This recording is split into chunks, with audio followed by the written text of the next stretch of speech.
Of course there are shortcuts when it comes to fitness. Anything that makes it easier to perform the necessary work will enable you to get better results in less time. Final video on technical convergence, essentially pulling on the full chain, involving as many aspects of fitness as possible in as few a number of exercises and practices, habits as you like. So technical convergence is, in order to improve your strength with progressive calisthenics, you have to improve your technique, which essentially means you have to improve your balance and your flexibility and your endurance and your muscle control and all of these other things, as well as every single muscle involved in the chain of like push-ups. Okay, you've got to have stronger triceps and shoulder stability and back and core and chest. You can't just say, okay, I want to work my chest and get big pecs and get very far. Now, imagine there is two individuals, Mr. Push-Up and Mr. Pec Fly. Okay, Mr. Push-Up is who I am now. Mr. Pec Fly is who I used to be, because that's all I ever did. Pec Flies, cable crossovers, and so on. Now, they both want big chest muscles for the beach season.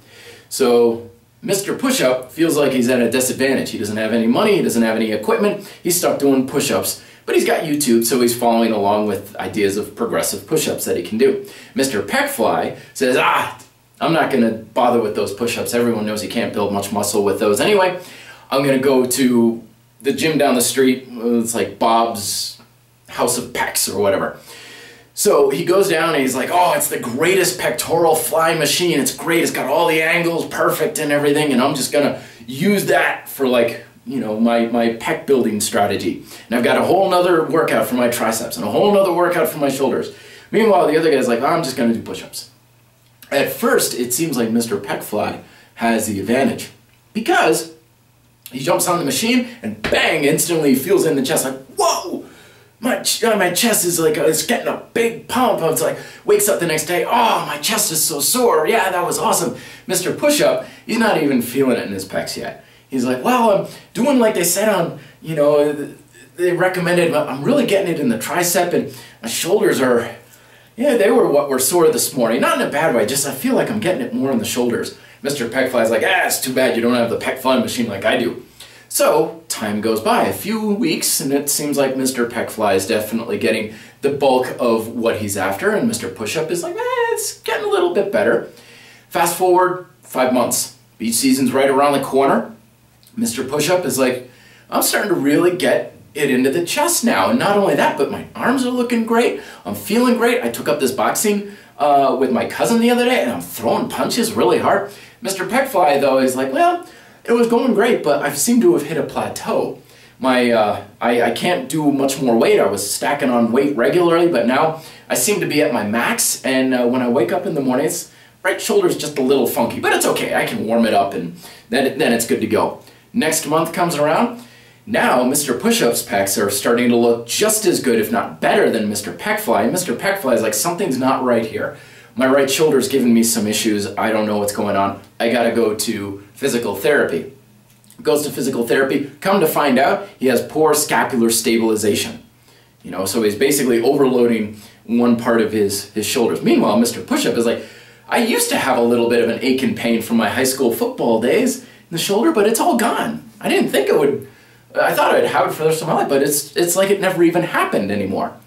So finally, beach season comes along. Mr. Pec Fly has gotten pain, and he's lost his motivation because he's not making any more progress. He's going to physical therapy to work a couple sore muscles. Meanwhile, Mr. Push-Up, he's looking for every excuse to take off his shirt, and he's looking great and feeling great as well. This is why, when we segment our fitness, we tend to focus on the links that we are most interested in. And everybody's got links that we want and links that we're like, yeah, I don't really care about that sort of thing. But when you pull on the whole chain, it doesn't matter if you don't care about your scapular stability or your hip muscles. They're along for the ride whether you like it or not. You don't get an option. And this is one of the biggest advantages of progressive calisthenics is your weak links get targeted whether you want them to be or not. Now when we segment things up, we strengthen up certain links, and other ones, even if we know we need to work on them, it takes time and energy to do it. So as a result, we do it very little. This is certainly the case with my hips back in the day. Even if I was doing barbell squats and so on, my hips and my adductors and abductors were not the strongest in the world. But when I started doing more progressive stuff like lunges, more Bulgarian split squats, things like that, I needed more control over my legs, so my hips got a lot stronger. I never worked on my hips. I never focused on them. I had no interest, and I didn't care anything about my hips. But because I was pulling on full chains with the technical convergence, it was like, I don't really feel this in my quads. I feel it in my hip when I do this exercise. Well, that's because that was the weak link, and then of course that strengthened up, and as that got stronger, then I started feeling it in my quads because that was the next link to get stronger. So when we're doing this sort of thing, the biggest advantage of technical convergence is it forces you to work on those weak links whether you want to or not. And those weak links will hold you back. They will be a detriment to your progress. Even if you're like, I don't care about this link, I don't care about my shoulder stability, I just want, bigger pectorals or whatever. If you don't care about this link will hold back this link, whether you know it or not. It will cause pain, it will cause, and the last lesson here is actually, I'll wrap it up real quick. Remember, homeostasis, balance. Mother Nature doesn't give a crap about what condition you're in. She just cares, are you in balance? She doesn't care if you're fat or weak or strong or buff or whatever. All she cares about is, are the links in balance? So when you focus on one link over the others, then you're purposely throwing things out of balance a little bit, and Mother Nature will cause pain to come about in order to bring it back. So she's like, these are too strong, I cause pain like in here. So like Mr. Pegfly feeling in the shoulder, that was Mother Nature saying, stop doing this with so much weight. That way these get back in balance. How are they getting back in balance? By becoming weaker. Weaker. Mother Nature causes those links to get weaker. And she doesn't care if that's strong or weak, she just cares that it's all the same level. So by pulling on the full chain, it's the opposite effect.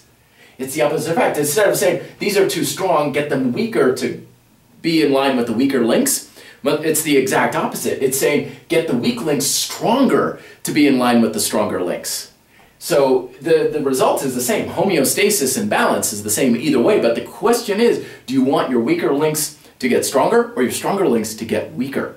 Just something to think about. Let me know if you have questions on this series. Till then, be fit, live free.